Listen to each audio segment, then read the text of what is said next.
Wahai warga Asia sejati, sadarlah akan kewajiban suci membina harkat kaum wanita dan menjauhkan negara. Isra'lah kami muda tentang surga, jangan ulang nasib bangsa. Mari beramal dan berdharma bakti, membangun negara, mencipta masyarakat Islam sejati, penuh karunia. Berkibarlah haji matahari, menghias langit ibu pertiwi. Itulah lambang perjuangan kita dalam menyebar luaskan agama. Islam pedoman hidup wahyu ilahi, dasar kebahagiaan sejati.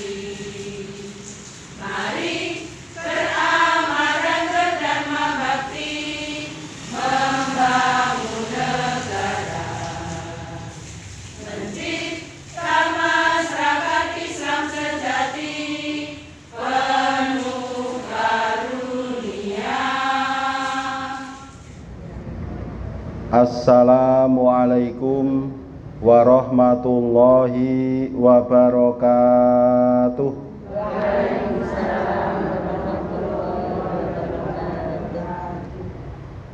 Alhamdulillahi rabbil alamin, wabihi nasta'inu ala umurid dunya waddin. Wassalatu wassalamu ala ashrafil anbiya'i wal mursalin, nabiyyina Muhammadin wa ala alihi wa ashabihi wa tabi'ina ajma'in, amma ba'du. Ibu-ibu jamaah pengajian Aisyah Ranting Ngadi Negaran, Mantri Jeron, Yogyakarta.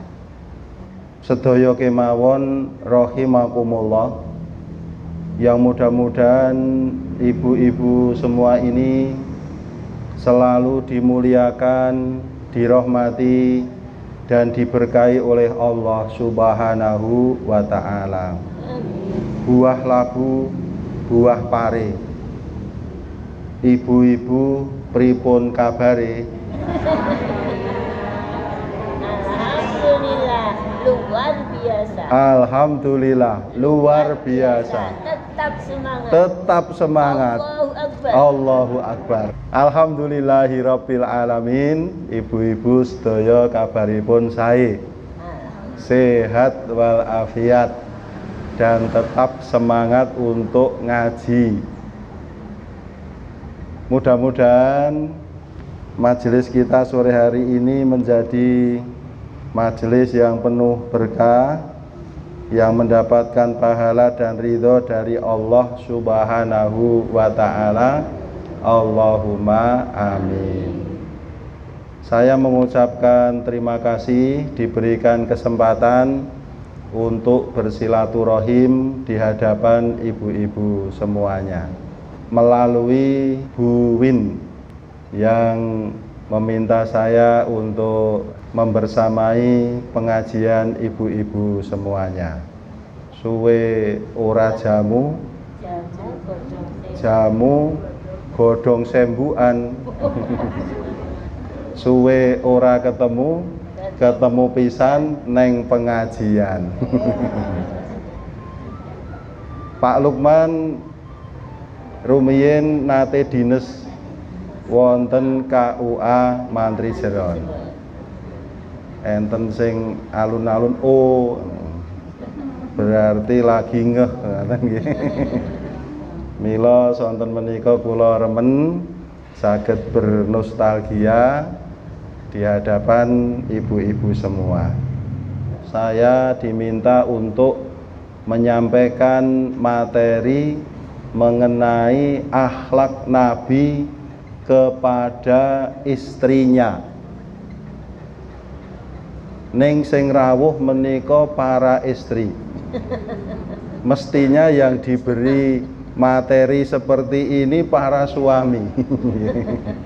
Ning mboten masalah. Sebab pengajiane enten videone. Ya, mengke videone mang setel ke. Nggih, bapake kan nyetel videone. Engko rak disauri, ah wegah. Nggih. Nek urusan pengajian niku rak ibu-ibu yang nomor 1. Para ibu yang dirahmati Allah, Nabi itu adalah contoh teladan terbaik bagi kita semua. Setuju? Setuju. Kita semua setuju. Keimanan kita yang menerima sepenuhnya tanpa ragu, tanpa pikir panjang, dan kita mantap, kita yakin bahwa Nabi Sallallahu Alaihi Wasallam itu adalah contoh teladan bagi kita. Allah berfirman di dalam Al-Quran, A'udzu billahi minasyaitonir rajim. Laqad kana lakum fi Rasulillahi uswatun hasanatul liman kana yarjullaha wal yaumal akhir wa dzakarallaha katsira. Surat Al-Ahzab ayat 21. Sungguh ada pada diri Rasulullah itu contoh teladan yang baik bagi kalian semuanya. Kalian siapa? Liman kana yarjullaha, bagi orang-orang yang mengharap rahmat Allah, wal yaumal akhira, dan orang-orang yang mengharap kebahagiaan di hari akhir, wa dzakarallaha katsira, dan bagi orang-orang yang banyak berzikir kepada Allah. Panjenengan termasuk 3 golongan menika napa mboten? Liman kana yarjullaha, panjenengan mengharap rahmat Allah atau tidak? Pasti mengharap rahmat Allah. Wal yaumal akhira, ibu-ibu mengharapkan kebahagiaan di hari akhir atau tidak? Pasti sangat berharap. Wa dzakarallaha katsira, ibu-ibu banyak berzikir kepada Allah atau tidak? Pasti banyak berzikir kepada Allah. Maka Nabi Sallallahu Alaihi Wasallam itu menjadi contoh teladan yang baik bagi ibu-ibu semuanya ini. Begitu pula di dalam kehidupan rumah tangga beliau, begitu juga di dalam akhlak beliau, di dalam memperlakukan istri-istrinya, itu juga menjadi contoh teladan yang baik bagi Pak Lukman. Karena yang diteladankan oleh Nabi itu bagaimana berbuat baik kepada istri-istrinya. Islam itu agama yang sangat memuliakan wanita. Ya, contohnya ada pada diri Rasulullah Sallallahu Alaihi Wasallam. Akhlak beliau itu adalah Al-Quran. Kana khuluquhul Quran. Adalah akhlak Nabi itu Al-Quran. Dados menawi panjenengan badhe mencontoh Kanjeng Nabi Sallallahu Alaihi Wasallam, maka wajib mengetahui isi kandungan Al-Quran. Dalam hal berumah tangga misalnya, Al-Quran mengatakan Ar-rijalu qawwamuna 'alan nisa bima faddalallahu ba'dahum 'ala ba'd wa bima anfaqu min amwalihim.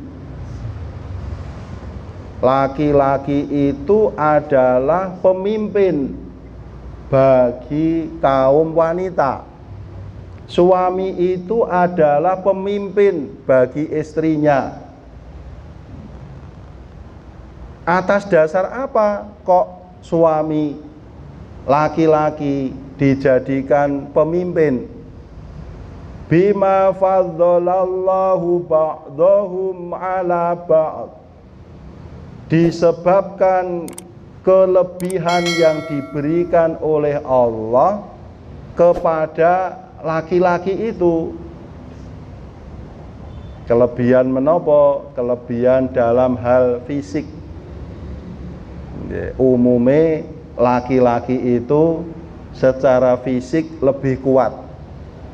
Mula nek neng omah urusan usung-usung galon, ya niku kula nggih. Nek jenengan sok usung-usung galon ora. Iya. Umpama hoo donge ya kuat nggih. Ya mung aleman wae jane. Nggih, wong jane ya kuat. Kula kuat, Pak. Mbok 5 wae kuat. Galon kosong. Kok gase entek. Lah niku kula sing maju nggih. Jane ya iso. Ya tak kandhani ngene iki lho carane ganti iki mung gampang banget. Iki tabunge ya ora abot. Mung garing ngene iki emoh ngoten. Wis nek disauri emoh ra ya. Lah nggih, sing wong lanang ya kudu maklum. Lah wong dia dijadikan pemimpin itu dengan alasan karena memang secara fisik dia lebih kuat. Pun dari zaman ke zaman laki-laki itu secara fisik lebih kuat. Mulane yang maju berperang pada zaman-zaman dulu menika laki-laki. Nganti zaman saiki ya laki-laki. Nggih, perang Rusia Ukraina menika sing maju oke-oke tentarane nggih laki-laki. Karena memang secara kodrat fisiknya lebih kuat. Karo jarine nggih. Secara berpikir menika juga katanya lebih bijak ngoten. Kudune lho nggih. Kudune ngaten menika. Jarine kalau kaum wanita itu lebih mengedepankan emosionalnya. Betul. Nggih, betul nggih Bu nggih. Ah, nggih pun nek ngakoni nggih. Mengedepankan emosionalnya. Emosional ora teges marah-marah lho ya. Ya, emosional nggih perasaan mesake, perasaan iba, belas kasihan, sedih ngoten niku. Lah durung-durung kok nangis. Dipikir wis durung kok wis nangis iki piye nggih. Menika memang kaum wanita itu lebih halus dan lebih lembut hatinya. Jadi durung-durung we nangis. Lah wong nonton sinetron sing cetha-cetha kuwi iki mung sandiwara. Sandiwara iki barang ra tenanan to ya. Kuwi ya nangis kok piye. Cocok ora iki? Menika. Ya, jadi laki-laki itu menjadi pemimpin karena kelebihan yang diberikan Allah kepadanya. Kudune ngoten niku. Nggih. Anggere manut Quran kudune ngoten niku. Seharusnya begitu. Laki-laki bisa menunjukkan jiwa kepemimpinannya di dalam sebuah organisasi. Organisasi niku wong loro ngono wae ra organisasi to nggih. Ya awake dhewe nggawe organisasi yo. Organisasi arisan. Terus anggotane pira? Ya wis awake dhewe wae wong loro. Lah menika harus ada pemimpinnya organisasi menika. Panjenengan nggih berorganisasi melalui organisasi Aisyah, pasti ada pemimpinnya, pasti ada struktur kepengurusannya. Nah, di dalam kehidupan berumah tangga menika Allah juga menuntunkan dalam rumah tangga itu harus ada pemimpinnya. Siapa yang mimpin? Kamu, kaum laki-laki, suami. Tunjukkan kepemimpinanmu. Kamu diberikan fisik yang lebih kuat. Ya.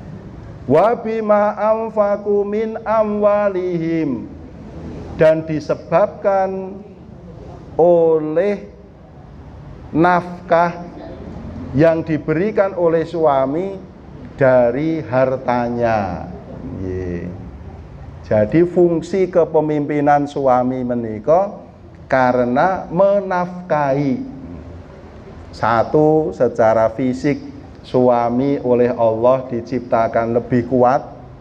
Yang kedua, suami dijadikan pemimpin karena dia yang berkewajiban untuk memberi nafkah. Pun mengke dugi dalem bapake diceramai. Glu Pak. Jare Pak Lukman mau. Ngoten niku nggih. Nah, begitu. Nah, mestinya begitu. Mestinya suami itu mengambil peran sebagai pemberi nafkah. Maka di dalam Undang-Undang Nomor 1 Tahun 74 tentang menapa ibu-ibu, tentang perkawinan, pasal 31 ayat 3 menika mengatakan suami adalah kepala keluarga dan istri adalah ibu rumah tangga. Pun pembagian tugasnya ngoten niku. Kados nggih Al-Qur'an. Dene kok istri itu juga melaksanakan fungsi mencari nafkah, sae. Asalkan disepakati oleh kedua belah pihak suami istri menika. Karena istri itu juga boleh melakukan kegiatan-kegiatan yang bisa dilakukan oleh kaum laki-laki. Sebab antara laki-laki dan perempuan itu mempunyai hak dan kewajiban yang sama sebagai hamba Allah. Yang membedakan itu hanya masalah kodratnya.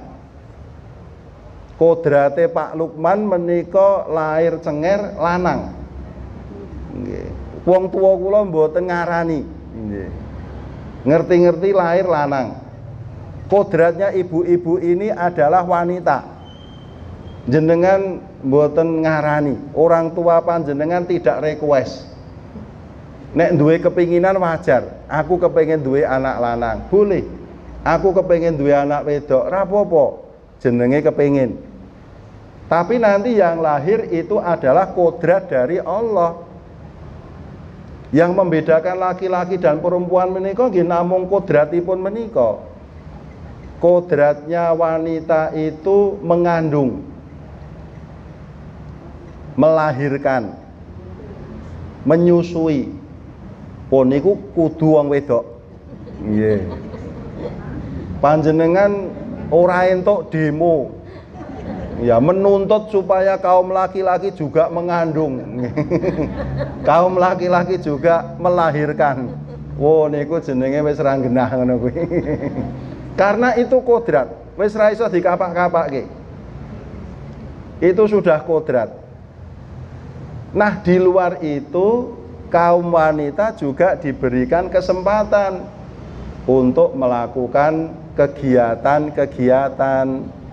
Umpaminipun wanita itu juga berhak mendapatkan pendidikan setinggi-tingginya. Nek ono pendapat bahwa wanita itu hanya urusannya dapur, sumur, dan kasur, menika adalah pendapat jadul. Jadul napa? Zaman dulu. Zaman dulu. Nah, menika sing sakniki diarani bias gender, nggih. Bias gender. Bias gender menika nggih anggapan bahwa wanita itu tidak boleh melakukan aktivitas-aktivitas publik. Tidak boleh melakukan kegiatan-kegiatan yang umumnya dilakukan oleh laki-laki. Menika naminipun bias gender. Nek ana pendapat wong wedok kuwi sekolahe rasah dhuwur-dhuwur, wong sok ra wurung ya digawa bojone. Nggih.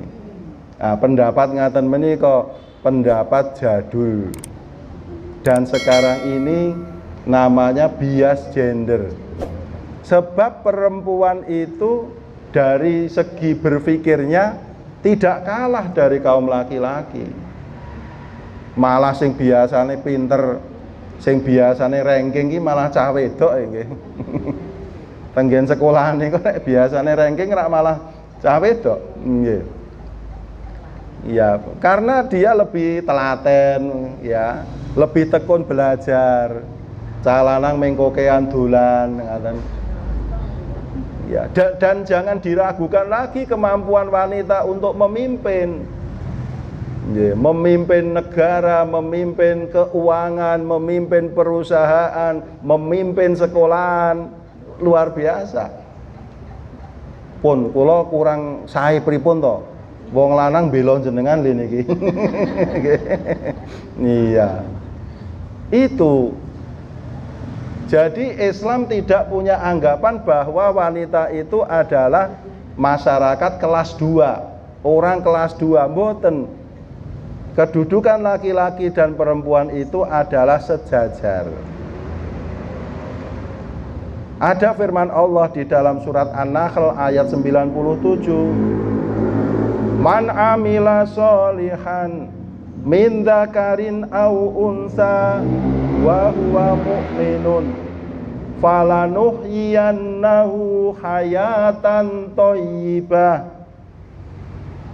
Barang siapa yang beramal solih, baik laki-laki maupun perempuan, cetha lho iki, min dzakarin, baik itu laki-laki, au unsa maupun perempuan, wa huwa mu'minun, dan dia beriman, falanuhyiyannahu, maka akan kami berikan kehidupan kepadanya hayatan thayyibah, dengan kehidupan yang baik. Laki-laki perempuan mempunyai hak dan kewajiban yang sama. Laki-laki dan perempuan mempunyai kewajiban untuk beribadah yang sama, beramal solih yang sama, mendapatkan kesempatan yang sama. Maka barang siapa yang melakukan amal soleh itu, baik laki-laki maupun perempuan, dia akan mendapatkan kehidupan yang lebih baik. Kaum wanita yang beramal soleh berupa apapun, dalam hal ibadah, sholate mempeng, puasa dikerjakan, infak tidak lupa, maka dia mendapatkan kehidupan yang baik. Wanita yang rajin di dalam menempuh pendidikan, dia bisa menempuh pendidikan setinggi-tingginya, insya Allah dia akan mendapatkan kehidupan yang baik. Dados sami, laki-laki dan perempuan itu kedudukannya sama di hadapan Allah Subhanahu wa Ta'ala. Sing bedake nggih urusan kala wau, urusan fisiknya dan kewajiban nafkahnya itu melekat kepada laki-laki. Nah, itu ibu-ibu yang dirahmati Allah, yang dilakukan oleh Nabi Sallallahu Alaihi Wasallam. Nabi itu juga melakukan pekerjaan-pekerjaan di dalam rumah tangganya. Ada hadis yang diriwayatkan oleh Ibnu Hibban, ada seorang sahabat yang bertanya kepada Ibu Aisyah, "Wahai Ummul Mukminin," ibunya orang mukmin, ya. Istrinya Nabi itu adalah Ummul Mukminin, ibunya orang mukmin. Sahabat kalau menyapa Ummul Mukminin, "Wahai Ummul Mukminin, apakah yang dikerjakan Rasulullah Sallallahu Alaihi Wasallam tatkala bersamamu di rumahmu?" Rupanya ada yang kepo, ibu-ibu.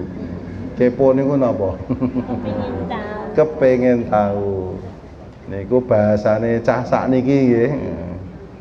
Nggih, jenengan nggih mengikuti perkembangan zaman berarti. Nek gabut apa gabut? Ngertos mboten? Kula sok dikomentari karo anak kula gabut. Papa itu gabut. Gabut itu kurang gawean. Padahal kula ning omah nak-nik ndandani apa, papa tuh gabut cari-cari kerjaan nggih. Gabut niku kurang gawean. Rupanya ada sahabat yang kepo, ibu-ibu. Kanjeng Nabi iki nek ning dalem ngopo to? Maka orang yang kepo itu tadi bertanya kepada Ibu Aisyah, "Apa yang dikerjakan oleh Rasulullah ketika bersamamu?" Ibu Aisyah menjawab, "Beliau melakukan seperti apa yang dilakukan salah seorang dari kalian jika sedang membantu istrinya. Beliau memperbaiki sendalnya, menjahit bajunya, dan mengangkat air di ember." Nabi loh menika. Dia juga pemimpin umat sekaligus kepala negara, presiden. Apa yang dilakukan Nabi Sallallahu Alaihi Wasallam menika ternyata Ibu Aisyah memberikan jawaban. Jadi kita beruntung karena salah satu istri Rasulullah Sallallahu Alaihi Wasallam itu ada yang menjadi sumber periwayatan hadis. Karena dari Ibu Aisyah ini kita jadi tahu, ya, dalamnya rumah tangganya Nabi itu seperti apa. Masalah-masalah kewanitaan juga kita jadi tahu, ya.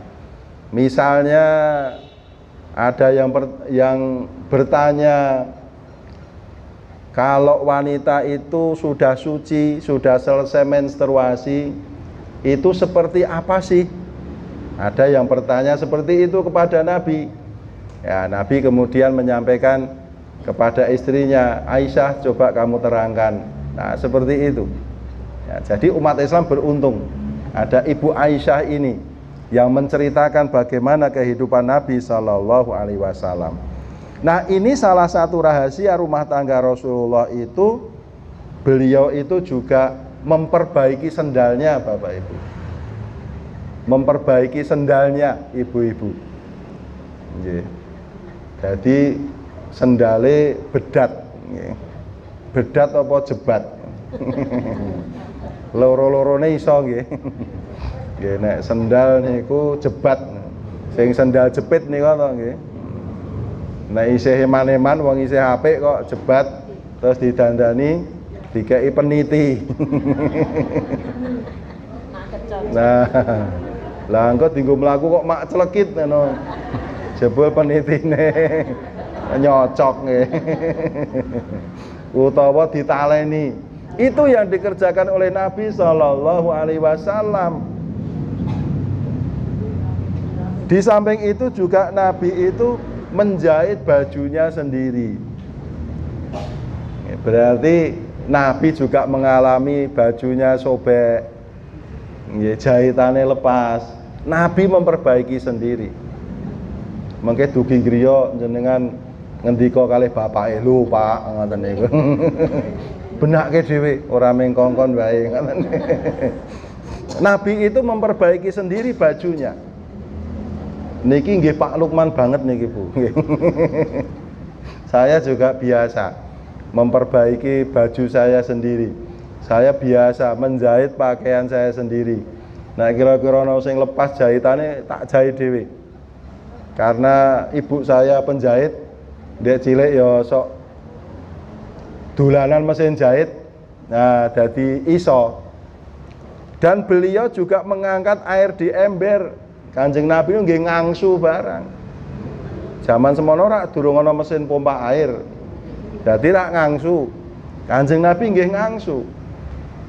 Nah, ini yang dilakukan oleh Nabi Shallallahu Alaihi Wasallam. Kula pun sithik-sithik nglakoni niku. Ya. Kula niku masak nggih saged lho Bu.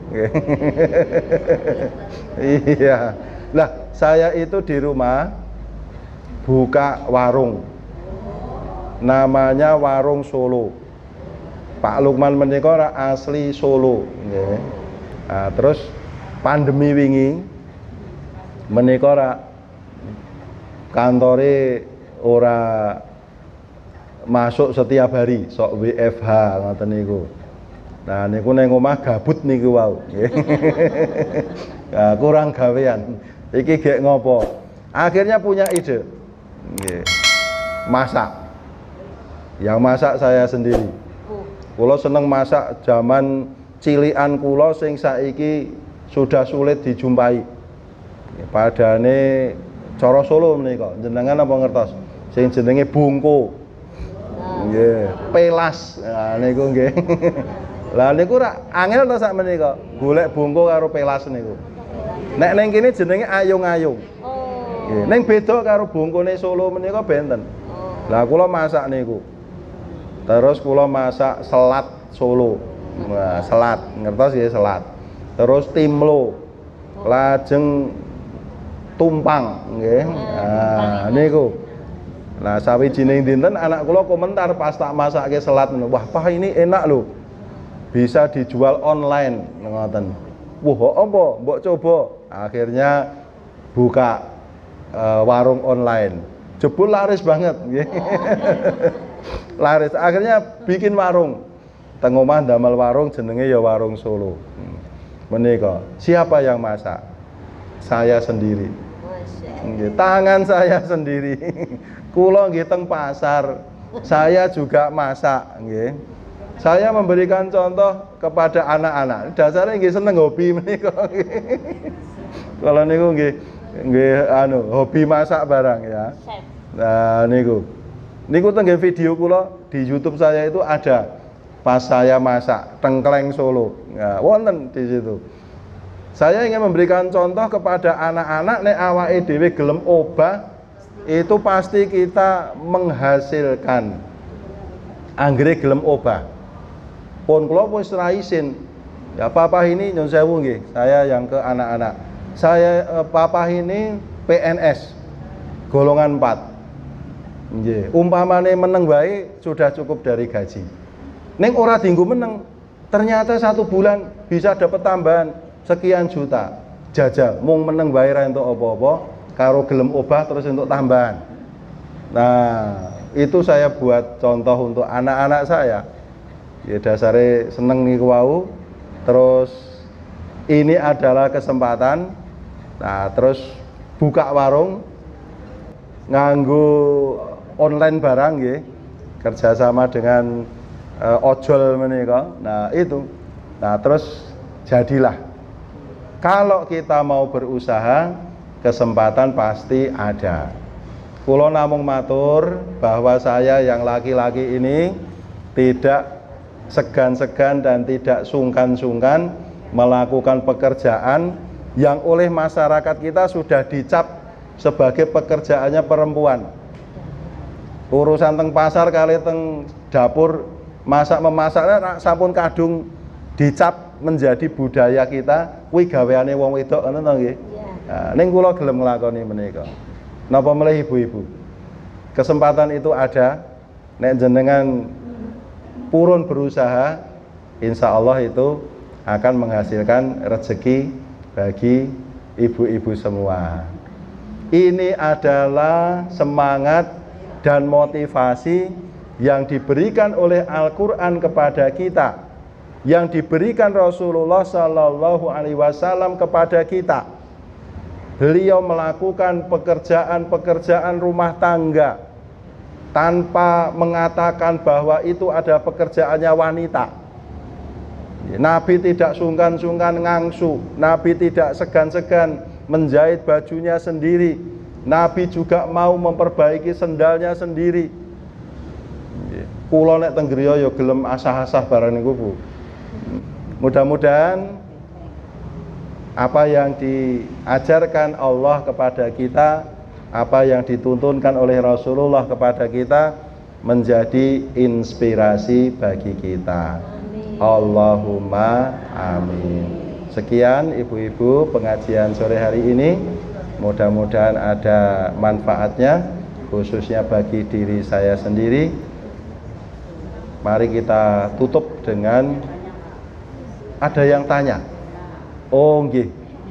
Ada pertanyaan, dipersilahkan. Assalamualaikum warahmatullahi wabarakatuh. Waalaikumsalam. Dan waktu mau nikah itu juga sudah dari kaum Suami tidak bekerja, padahal sebenarnya dia bisa berikhtiar untuk bekerja, tetapi tidak mau bekerja. Kemudian di samping itu juga sikapnya sewenang-wenang kepada istrinya. Berdosa atau tidak, Pak? Berdosa. Niki model cara jawabe Mamah Dedeh nih kok. Rak maktes ngoten to nggih. Jelas berdosa. Karena apa? Karena dia menyalahi kodrat, menyalahi perintah Allah Subhanahu wa taala. Suami jelas oleh Allah diberikan tugas sebagai pemimpin. Tugas pemimpin itu ya memimpin supaya yang dipimpinnya itu selamat, supaya yang dipimpinnya itu kecukupan sandang pangannya, supaya yang dipimpin itu bahagia dan tentram hidupnya. Kalau tidak, berarti dia tidak melaksanakan tugasnya sebagai pemimpin. Maka suami yang seperti ini dolim, dia berdosa. Dia punya hutang kepada istrinya, ya hutang nafkah itu tadi, betul. Dan di akhirat nanti dia akan diminta pertanggungjawaban oleh Allah Subhanahu wa taala. Terus apa yang bisa kita lakukan?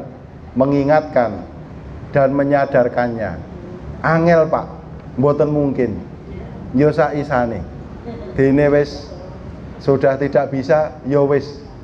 Ya mudah-mudahan dia mendapatkan hidayah. Didongake mawon.